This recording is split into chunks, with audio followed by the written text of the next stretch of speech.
Otep à tous, bienvenue sur la chaîne des panafricanistes par essence, par conviction et par excellence. Celle des citoyens kémites par nécessité et obligation de combat. Nous sommes une chaîne qui n'est guidée que par nos ancêtres et rien que par les ancêtres qui appartiennent à l'égrégore du monde noir. Par conséquent, nous ne croyons en aucun dieu venu de l'étranger. Toutefois, cette vidéo n'est aucunement destinée à inciter à la haine ou à la violence, car nous menons un combat qui est d'abord et avant tout spirituel, intellectuel et démocratique. Ensuite, il est politique, géopolitique et géostratégique. Contre l'impérialisme, le colonialisme, le néocolonialisme et l'endocolonial, qui sont tous qualifiés de crimes contre l'humanité. Nous menons ce combat sur la base du principe fondamental que nous avons hérité de nos ancêtres kémites, qui est celui de la Mahat, c'est-à-dire solidarité, vérité et justice. Vous êtes donc en droit de connaître la vérité et nous avons l'obligation de vous dire la vérité, rien que la vérité, afin que justice soit rendue au continent africain. Et ça, c'est notre modeste contribution dans cette noble lutte en faveur de la souveraineté, la dignité, la solidarité et l'unité africaine. C'est exactement ça que nous appelons le panafricanisme. Bien-aimés frères et sœurs, eh bien, qui a dit que le Niger plutôt ne sera pas représenté aux Nations Unies? Ce serait scandaleux que le Niger soit interdit de venir aux Nations Unies alors que le Gabon, on a le droit. On laisse les Gabonais venir se présenter. Le coup d'État gabonais, là, il est venu après le coup d'État du Niger. Donc le Niger est plus ancien que le Gabon en matière de coup d'État.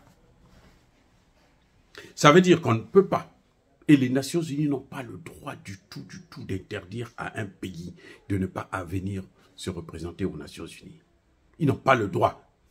Monsieur Guterres, là, n'a pas ce droit. Il n'a pas voulu, certes, que le ministre, le premier ministre nigérien puisse venir, parce que monsieur croyait qu'il pouvait recevoir l'ancien ministre des Affaires étrangères de Bazoum, monsieur Assoumani quoi là. Vous voyez, ils se sont entendus avec la France pour qu'aux Nations Unies, ce soit le ministre des Affaires étrangères de Bazoum et son premier ministre qui se présentent, qui viennent parler au nom du Niger. Mais ce serait une grave et gravissime erreur. La France s'est encore cassé la figure.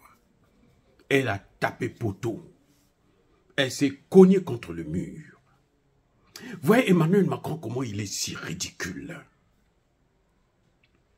C'est vrai que le ridicule ne tue pas, mais c'est quand même assez ahurissant de voir un pays comme la France continuer à bafouer le droit international et donner des leçons à certains pays, comme si nous, on n'était pas partis à l'école.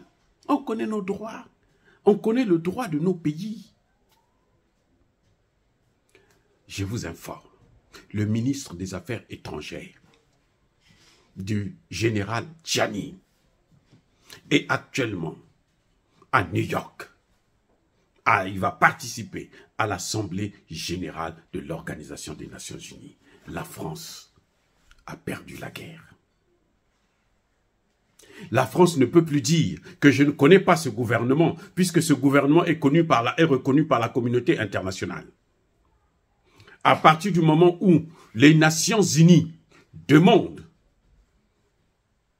au ministre de Bazoum de s'écarter, qui n'ont pas la parole au nom du Niger, à partir de ce moment-là, le gouvernement de Tchani est reconnu. Oh, bien-aimés frères et sœurs, vous voyez comment c'est beau. C'est beau de gagner la guerre contre des impérialistes, contre des terroristes, contre des États terroristes, des monstres internationaux qui passent leur temps à détruire les pays africains. La France est le premier de ces pays. On a gagné la bataille aux Nations Unies. Eh oui. Eh oui. le ministre des Affaires étrangères du général Tchiani est à New York. Il prend part à l'Assemblée générale de l'Organisation des Nations Unies au nom du gouvernement nigérien. Même Tinubu peut prendre sa tête, l'enfoncer dans la boue. Parce qu'ils ont tous tapé à côté. Ce fait-là seulement montre que le gouvernement Tchiani est reconnu. La France n'a plus de raison de dire que ce gouvernement n'est pas légitime. Si elle ne veut pas faire partir son ambassadeur, elle veut l'emprisonner, elle veut le sacrifier, elle veut sa mort. Ça, c'est son problème. Et nous, on s'en fiche éperdument de son sort. Parce que nous, on lui a demandé gentiment, monsieur, quittez, dégagez, partez chez vous. On n'a plus besoin de vous. Militaires français, on n'a plus besoin de vous. Partez chez vous. Et voilà que Macron a voulu résister. Là, c'est la communauté. Leur communauté. Hein. Parce que la communauté internationale, quand vous entendez parler de communauté internationale, c'est la communauté occidentale. Les Occidentaux ont reconnu. Pour qu'on lui donne le visa là, pour rentrer à New York, il faut qu'on reconnaisse qu'il a le droit de rentrer à New York. C'est un visa, comment? Diplomatique. Le ministre des Affaires étrangères de Bazoum, là, selon les règles internationales, en principe, il ne peut même plus rentrer aux Nations Unies. Surtout pas avec le visa diplomatique, puisque les Nations Unies, le Niger a annulé tous ces visas. Donc, certainement que la France lui a donné un passeport pour rentrer. Parce qu'il ne peut pas rentrer avec le passeport diplomatique du Niger.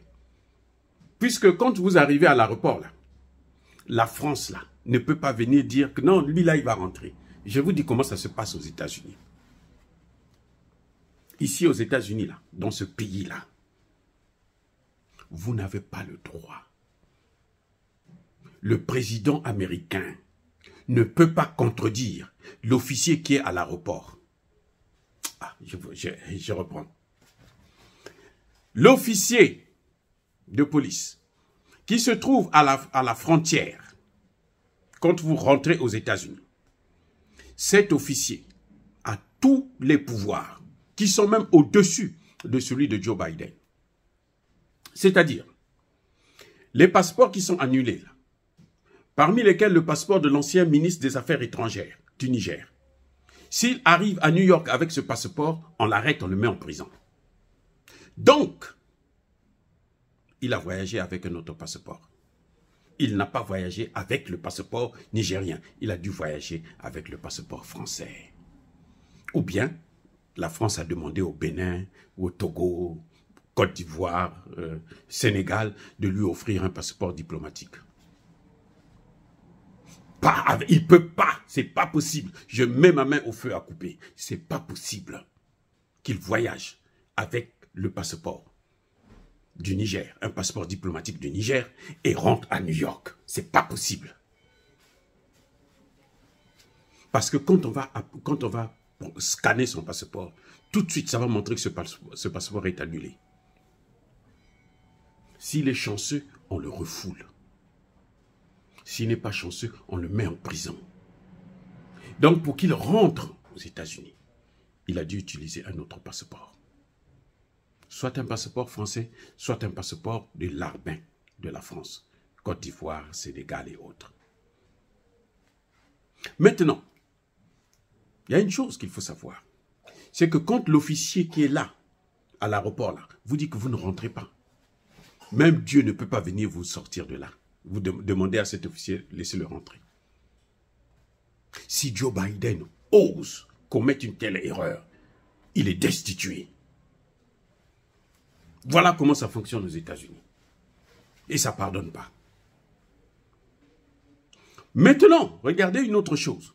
c'est que quand vous avez, j'ai travaillé aux Nations Unies, quand vous avez le passeport, le visa, on vous laisse rentrer à New York. Maintenant, il faut participer à l'Assemblée générale des Nations Unies. Pour participer à l'Assemblée générale, chaque délégation a un badge. Tu ne peux pas rentrer si tu n'as pas le badge. Tu ne rentres pas avec le passeport. Tu rentres avec le badge des Nations Unies. Mais le badge des Nations Unies, qui vous le délivre? Ce sont les Nations Unies qui vous délivrent ce badge, mais ils vous délivrent ce badge sur la base des informations qui viennent de l'ambassade de votre pays. Ah, écoutez. C'est-à-dire, votre pays donne des informations, vous donne la liste de la délégation qui va participer au sommet, à l'Assemblée générale. Donc, l'ambassade écrit pour dire, nous avons tant de personnes, voici les noms. Et avec ces noms-là, maintenant, on établit des badges pour chaque nom. Et pour récupérer ce badge, vous devez vous présenter avec une pièce d'identité de votre pays. Soit vous le récupérez aux Nations Unies, soit on envoie ça à l'ambassade. Et c'est l'ambassade maintenant qui vous distribue ces badges. Et l'ambassade ne peut pas donner. Vous comprenez ce qui est en train de se passer? C'est-à-dire que c'est impossible de tricher. Ce n'est pas que le ministre des Affaires étrangères de Bazoum ne peut pas rentrer. Je vous ai dit que s'il est rentré à New York avec un autre passeport puisque son passeport a été annulé. Ce qui est évident. Maintenant, quand il rentre à New York, il ne peut pas participer à l'Assemblée générale, même si le secrétaire général le veut. Parce que le secrétaire général ne peut pas demander aux agents de sécurité de laisser passer un individu comme ça, juste parce que le secrétaire général a dit non. Eux, ils suivent, il y a une liste, il y a ce qu'on appelle le protocole. Ils ont travaillé, ils ont élaboré tout. Et là, Emmanuel Macron et Bazoum se sont fait avoir. Bien-aimés frères et sœurs, ils se sont fait avoir. C'est pour ça que pour éviter cette honte-là, Emmanuel Macron le savait qu'il y aura des problèmes. C'est pour ça qu'il a demandé à Touadéra de venir le voir. Comme ça, il va montrer aux yeux des Africains que non, lui, c'est l'ami des Africains. Il n'est pas l'ami des Africains, il est l'ennemi des Africains, l'ennemi numéro 1. Et ça ne va pas changer, même si il continue à flatter Touadéra. Eh oui, voilà la réalité, bien-aimés frères et sœurs. Donc maintenant, c'est fini. Tinubu peut prendre son intervention militaire, là, le foutre à la poubelle, ou bien il peut l'avaler ou l'envoyer dans le nord du Nigeria, là où les terroristes sont en train de faire encore des ravages en ce moment. Au Niger, là, c'est fini. La France a perdu la bataille. Il n'y a plus rien à faire. Dire cela, c'est inciter à la haine ou à la violence. Non, il y a Bakole Hervé, il y a Malem.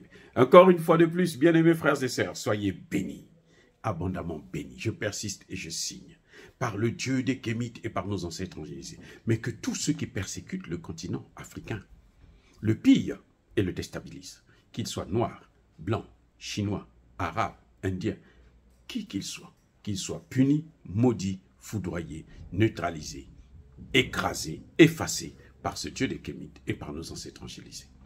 Vive l'Afrique éternelle, j'ai dit et j'assume.